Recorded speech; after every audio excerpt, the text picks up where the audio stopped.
They said they wanted honesty. They said they wanted closeness.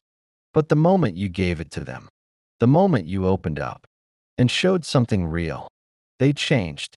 They went quiet, detached, cold. You could almost feel the shift. The air got heavier. The energy got strange. It's like your vulnerability broke the spell. And suddenly, the person who once felt magnetic now feels miles away. You're left replaying every word you said, every tone, every moment, trying to figure out what you did wrong. But you didn't do anything wrong. You did something real. And for someone who's spent their entire life surviving by being emotionally unavailable, real feels like danger. They didn't pull away because they stopped caring. They pulled away because your openness forced them to feel something they've avoided their whole life. When you opened up, you didn't just share your heart. You accidentally handed them a mirror, and that mirror showed them everything they've been running from, the parts of themselves they've buried so deep they forgot they were still alive. See, for emotionally unavailable people, intimacy isn't a safe space. It's a threat. It's the place where their walls start to crumble and their old wounds start to echo. So when you open up, they don't see love. They see exposure. They see loss of control. They see the moment before the pain hits again. Because to them, love doesn't feel warm. It feels dangerous. It feels like the thing that once hurt them. They didn't mean to act cold. They meant to survive. You think they're pulling away from you, but they're really pulling away from themselves. They're trying to escape the vulnerability that your presence brings up in them.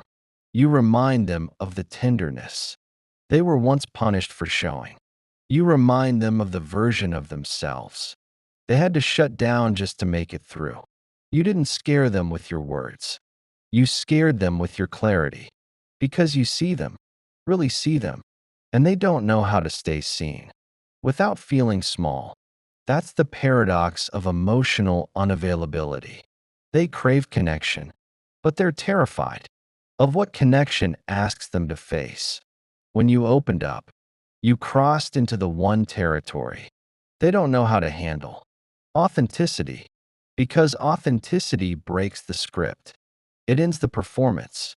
It ends the game of pretending to be fine. And they don't know who they are without that armor. So they act cold.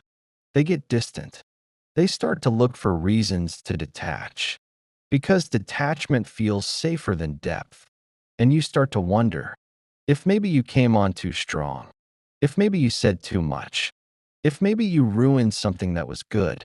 But what you ruined was their illusion of control. You didn't break anything. You revealed it. Their coldness isn't rejection. It's a regulation strategy. It's how they keep their nervous system from collapsing. When things get too intimate, their brain fires off alarms. It says, "This is too close. We might get hurt again." And before they can even think, they're pulling away. It's automatic. A reflex built from years of learning. That closeness equals danger. So they withdraw, not because they want to lose you, but because they don't know how to stay. And I know that hurts, because you just opened your soul. You thought that maybe this time, your honesty would build a bridge. Instead, it built a wall. But listen closely. That wall isn't yours to break. You can't love someone into safety if they still believe love is a threat. You probably felt it before it happened.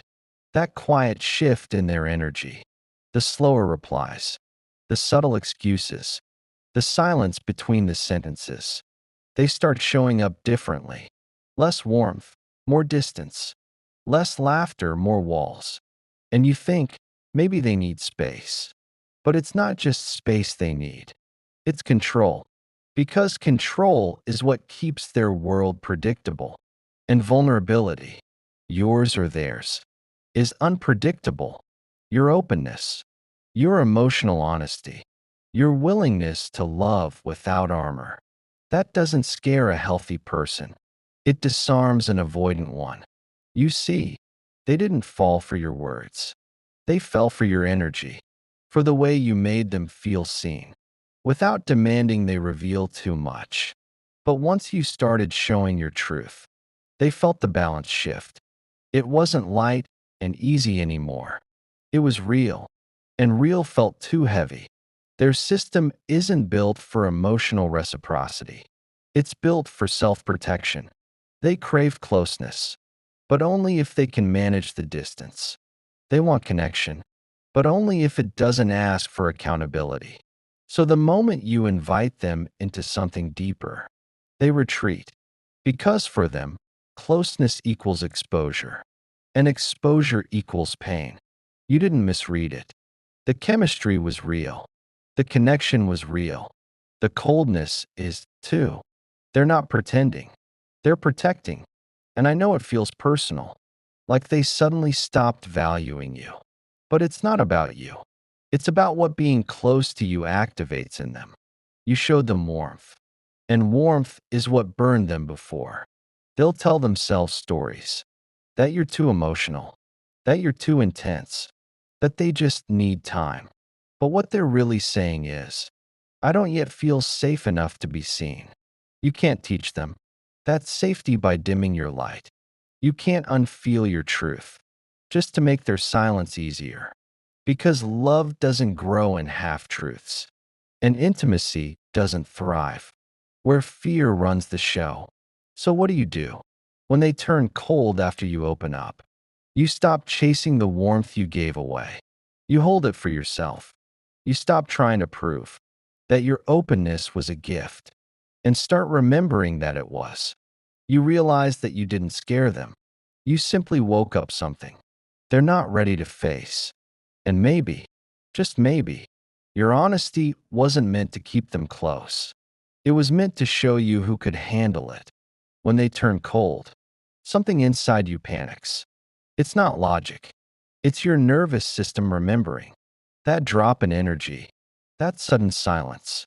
It doesn't just hurt. It activates something old. A familiar ache that whispers, I've felt this before. It's the same emptiness you felt as a child, when love became inconsistent, when care was unpredictable, when connection always felt one wrong move away. So when they pull away, your body doesn't just grieve, it reacts. It scrambles, because your body has learned that distance equals danger, that love can vanish at any moment, that your safety depends on keeping the connection alive. So you reach out, you explain, you soften your tone, you try to be understanding, you tell yourself they're just stressed, they just need space, they'll come back. You talk yourself into patience, because the alternative feels unbearable. The thought that maybe they're gone. You try to calm the storm in you by managing the storm in them. But that's the trap. That's the trauma loop. Because every time you chase them, you teach your body that love must be earned. It's not desperation. It's survival. It's the echo of the younger you, who learned that love disappears when you're too real. And now, here you are again, grown, evolved, wise, but still standing in that same emotional field, waiting for someone to come back after they withdraw. You tell yourself, if I just explain better, they'll understand. If I just give them space, they'll miss me. If I just stay calm, they'll return. But the truth is, they're not leaving because you miscommunicated. They're leaving because they're overwhelmed by connection itself. And you can't regulate their fear by abandoning your truth. You feel it in your chest, don't you? That squeeze, that ache that feels like grief. It's your body remembering the crash of intimacy. Because the avoidance withdrawal doesn't just remove their presence, it takes with it the illusion of safety you built around them. That illusion that said, maybe this time I'm safe to be open. Maybe this time my honesty won't push them away. And when it collapses, it's not just heartbreak. It's your nervous system mourning safety. So you oscillate between hope and hurt, between wanting to pull back and wanting to reach out. Because the moment they turn cold, your attachment system flares up. You crave the warmth that was just there, the softness, the laughter, the ease. You crave what you know is already gone. That's the cruel rhythm of the trauma bond. You don't crave them. You crave relief. You crave the chemical calm that comes when the person who triggered your fear finally gives you a drop of comfort again.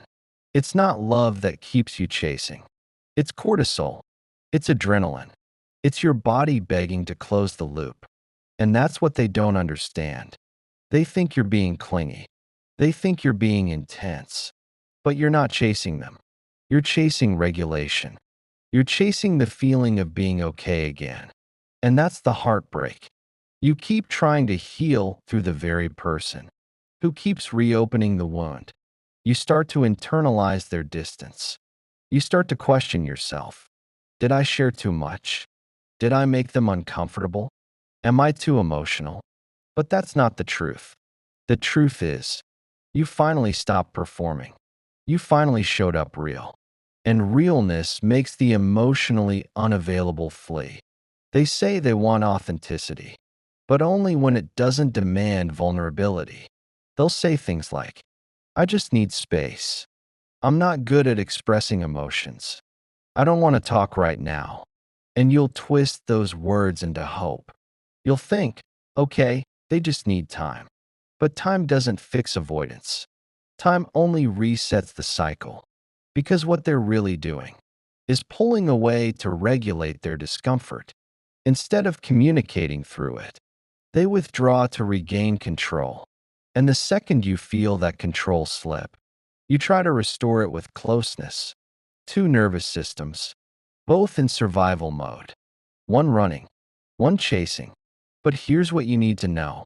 You can't co-regulate with someone who uses distance as protection. You can't find peace in a dynamic built on panic. The more you try to soothe them, the more you lose yourself. Because you're not soothing them. You're soothing the fear that they'll abandon you. But love doesn't live in fear. It dies there. So when they turn cold, don't shrink. Don't chase. Don't beg for warmth from someone who's freezing by choice.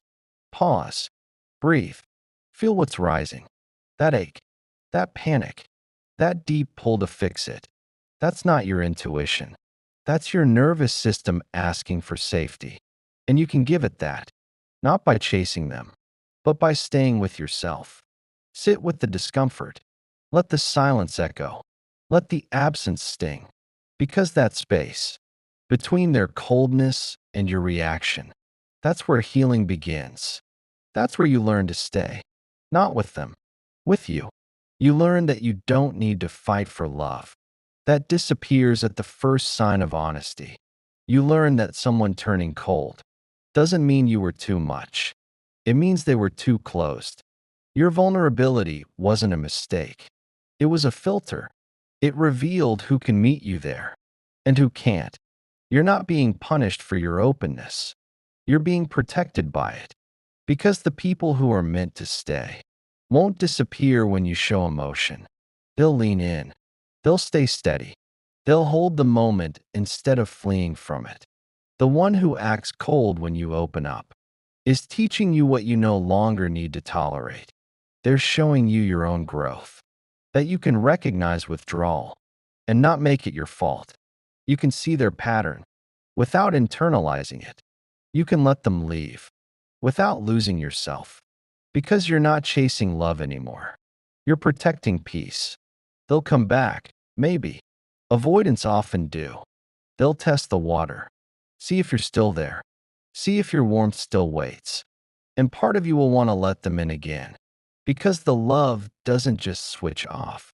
But this time, you'll know better. You'll know that their return isn't proof of growth. It's proof of comfort. They come back when they miss the safety you offered, not because they're ready to offer the same. So you breathe. You hold your ground. You remind yourself. Connection built on avoidance isn't connection at all. It's a loop. And loops don't end by waiting. They end by choosing differently. You're not asking for too much. You're asking the wrong person. Because your openness isn't the problem. Their fear is.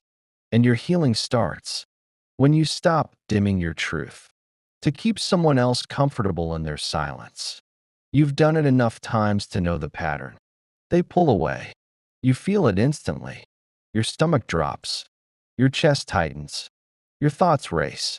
And for a moment, it's like your body is no longer yours.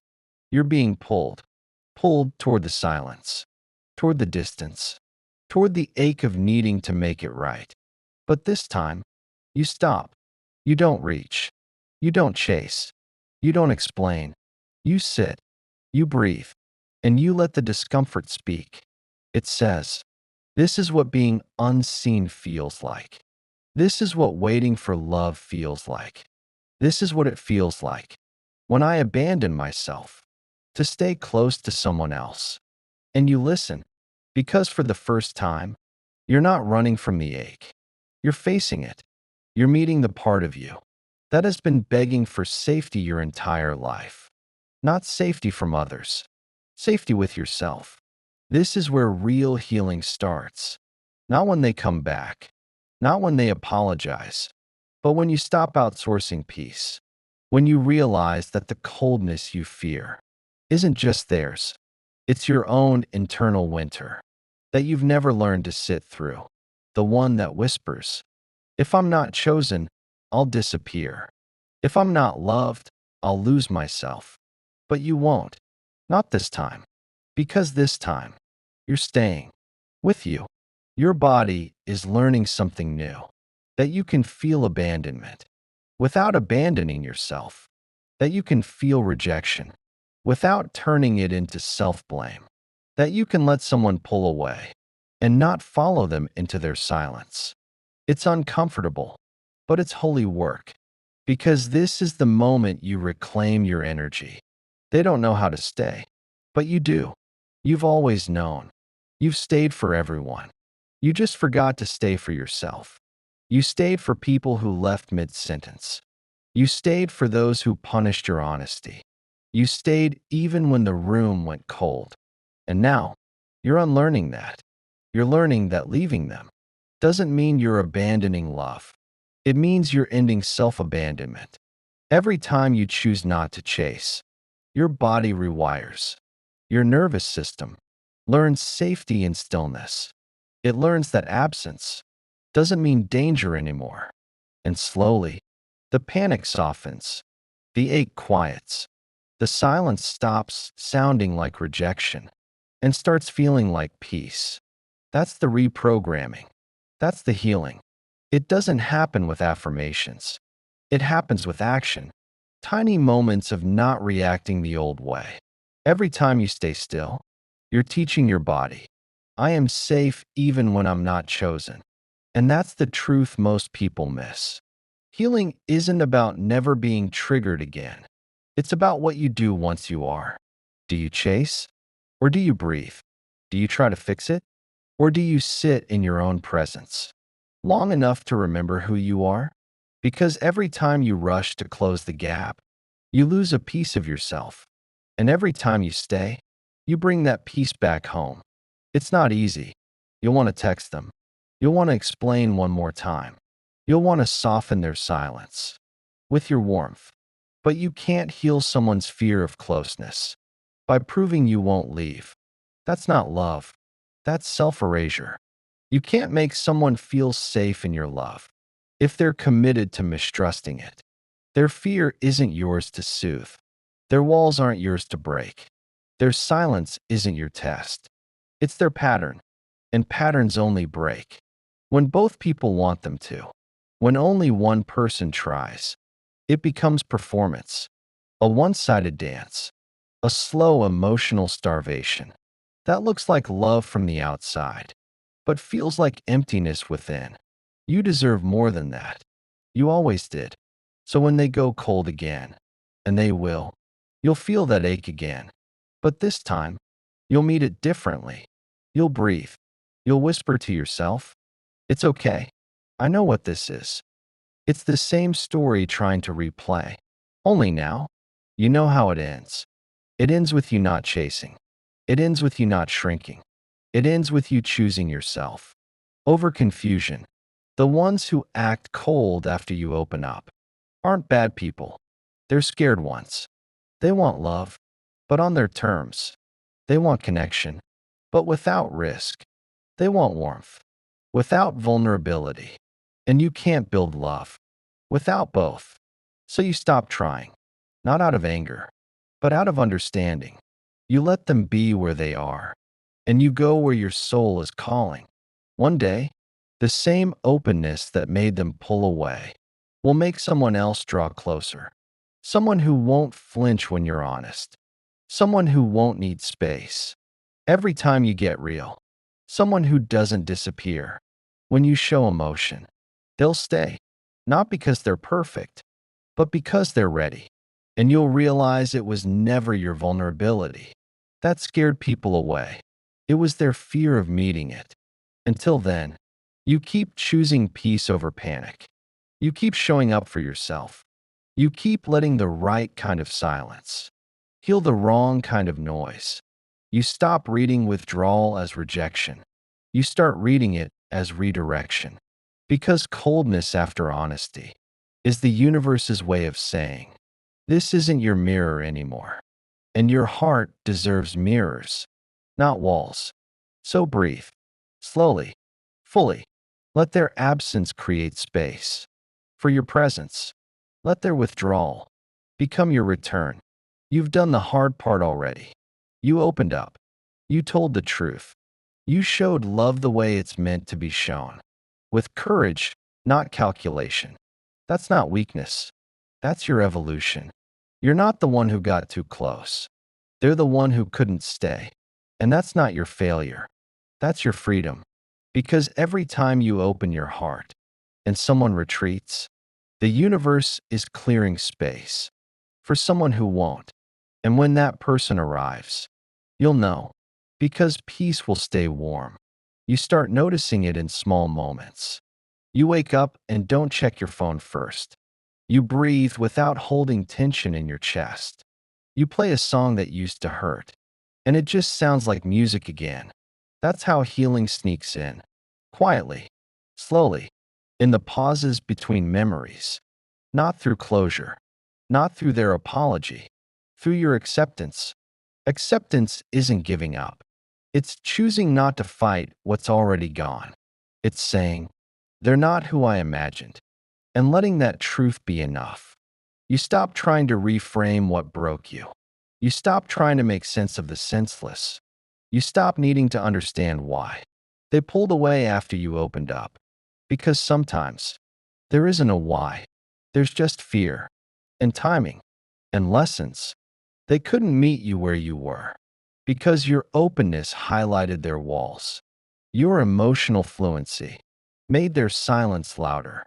Your honesty made their avoidance unbearable. And when that happens, most people run, not away from you, but away from the parts of themselves they're not ready to see. You tried to love them into awareness. You tried to hold them through their coldness. But love can't melt someone's armor if they keep wearing it to feel safe. You were speaking to their heart, but their nervous system was listening in fear.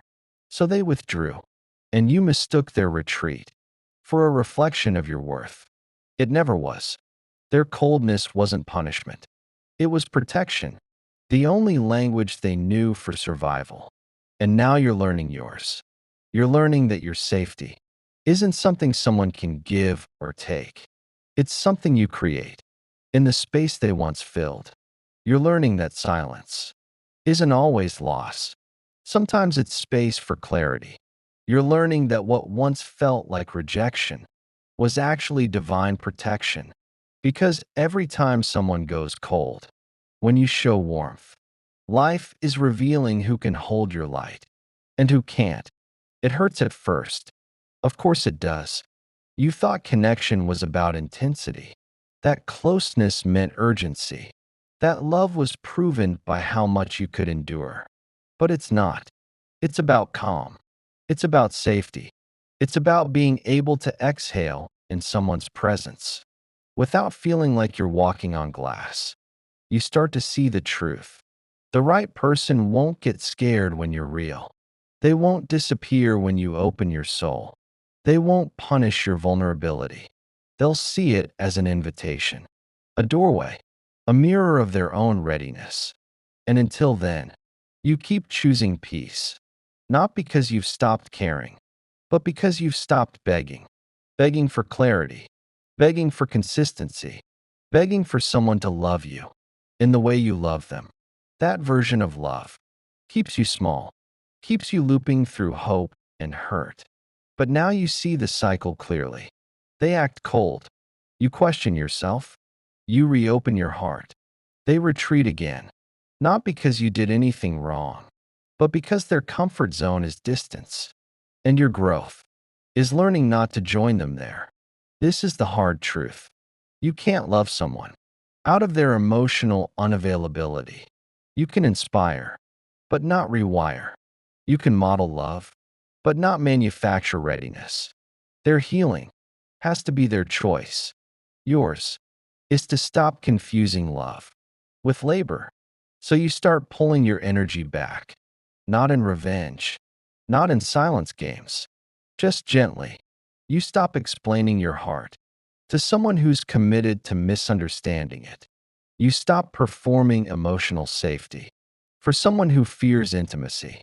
You let them keep their distance, and you stop trying to bridge it, because what's meant for you will never require you to constantly prove your softness. At first, you'll feel empty. That's the detox. You were addicted to potential, to fantasy, to the version of them that existed only in your imagination. You'll crave their return, not because they're good for you, but because chaos feels like home, when you've only ever known it as love. But one day, you'll crave peace more, and that's when everything changes. Peace starts small. You'll find it in quiet mornings, in not explaining yourself, in long walks without checking if they texted. You'll find it in the mirror, the moment you realize you've stopped seeing yourself as too much. Because that's what happens. When you stop loving people who make you feel small, you expand, and suddenly, their silence no longer feels powerful. It feels predictable. You'll stop waiting for them to return as someone different. You'll stop romanticizing the version of them that showed up briefly before disappearing again. You'll realize that their warmth wasn't real connection. It was control, a way to keep you close without getting close themselves. They mirrored your love, just enough for you to stay, then withdrew when it got real. And you'll stop calling that love. This is where you become dangerous. Not angry, not bitter, just clear. Clear about what you deserve. Clear about what you won't chase again. Clear that your openness is not a liability. It's your gift. You'll stop apologizing for your sensitivity. You'll start celebrating it, because what others called too emotional was really deeply awake. And depth always scares the shallow. They might come back. They often do. When you've finally moved on, they'll say they miss your energy, your calm, your care. And maybe for a second, you'll feel that old pull again. But then you'll remember, you had to lose yourself to keep them close. And that's a price you'll never pay again. So you'll smile. You'll wish them peace. And you'll walk away. Not because you stopped loving them, but because you started loving yourself. That's real closure. Not when the story ends. When the pattern does. When your peace is no longer negotiable. When your silence isn't punishment. It's protection.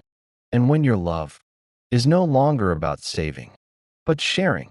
You'll look back one day and realize the moment they went cold was the moment life redirected you toward someone who doesn't flinch at your warmth, toward peace that feels steady, toward love that stays. And you'll whisper to yourself, I didn't lose them. I found me. You don't hate them. You never could. You just finally stopped trying to decode their silence. Stop trying to win warmth from someone who feared it. You see it differently now. Their coldness wasn't rejection. It was a mirror of their pain. They pulled away from you because your openness exposed everything in them that remained locked. You were light, shining on someone who still lived in shadows. And instead of standing in it, they ran. It doesn't make them evil, just unready. Because love doesn't just demand emotion, it demands presence. And presence terrifies those who learn that closeness means danger. You were asking them to stand barefoot in a fire they never learned to name. So they did what they've always done. They froze. They retreated. They disappeared. And you, with a heart that heals by fixing, took it personally. You thought, if I love deeper, they'll feel safe. If I stay patient, they'll open up. If I keep showing up, they'll see I won't hurt them. But that's not how emotional unavailability works. You can't soothe fear that refuses to feel. You can't build connection on top of walls that never come down. You can love them. You can understand them. But you can't save them. Because to save someone, you'd have to become what they fear. Vulnerability itself. So now, you love differently. You stop trying to prove your worth. Through persistence, you stop auditioning for love. You stop mistaking emotional labor for emotional depth. You no longer crave intensity. You crave peace. And that shift changes everything. Because the moment you stop chasing love, that keeps running. You make room for love. That stands still. The quiet kind. The consistent kind. The kind that doesn't vanish. After your honesty, you'll know it by how calm you feel. By how little you have to explain. By how their silence feels gentle, not punishing. And that's when you'll understand. What you thought was passion was just anxiety. The fire you once mistook for chemistry was your nervous system trying to survive. Now you crave stillness because you finally feel safe enough to stop mistaking chaos for love. There's no dramatic ending here, no grand revenge arc, just soft realization that love doesn't have to hurt to be real. That peace isn't boredom. That silence can be sacred, not scary. You'll stop looking for closure in their messages and start finding it in your breath. Every inhale, a reminder that you're still here. Every exhale, a release of everything you tried to hold together. You don't chase anymore. You don't wait for a text. That never comes. You don't scroll their page to see if they care. You don't need to, because the moment they went cold, you began thawing. You began coming back to life. That's the quiet miracle of letting go. You think you're losing someone, but you're actually returning to yourself. And you'll realize something profound. They didn't act cold because you opened up. They acted cold because you touched the one place. They keep frozen to survive. You showed them what warmth feels like. But to keep their world predictable, they had to step back into the cold. That's not your fault. That's their pattern. You were the light that revealed the wound, but not the one meant to heal it. So you blessed them, silently, from afar, not because they deserve it, but because you do. Forgiveness isn't about excusing their behavior. It's about freeing your energy from the loop of what-ifs. You forgive to reclaim your power. You forgive to stop carrying their story in your nervous system. You forgive because your peace is worth more than being right. And peace, it feels different now. It doesn't feel like silence. It feels like relief. It doesn't feel like missing them. It feels like remembering yourself. You don't check if they've changed. You don't hope they'll come back different. You're too busy being new. You're too busy learning. That love can be soft and still strong. That love can stay without demanding your disappearance. That love can see you fully and not flinch. You become your own safe space. You become what you always wanted from them. Consistency, warmth, honesty. You stop asking others to give what you now give yourself. You rest in your own energy without guilt. You trust your own rhythm. You listen to your body before you listen to your fear. And that's real intimacy, the kind that doesn't vanish after you open up. Then one day, without even noticing, you'll meet someone new. Their presence will feel easy. Their eyes won't dart away when you speak your truth. They won't flinch when you show emotion. They'll stay, not because you earned it, but because they're ready. And that's when you'll see it. You didn't scare anyone away. You just grew out of the places where love couldn't grow. So when they start acting cold, after you open up, remember this. It's not the end of your story. It's the beginning of your awakening. You didn't do it wrong. You did it bravely. You chose to open in a world that shuts down. You chose to love in a world that hides. You chose truth in a world that pretends. That's not weakness. That's evolution. So let them go. Let the silence stand. Let their distance become your doorway. Because what leaves was never meant to stay, and what stays will never need convincing. Your openness is sacred. Your softness is strength. Your love is not the problem. It's the prophecy, the proof that even after being met with coldness, you still choose warmth. If this reached you, don't just scroll past. Pause, breathe, let it settle. And remember, you are not too much. You were just giving your love to someone too scared to receive it. Keep your heart open, but guarded by wisdom, because the right ones won't freeze when you melt. They'll meet you there and stay warm.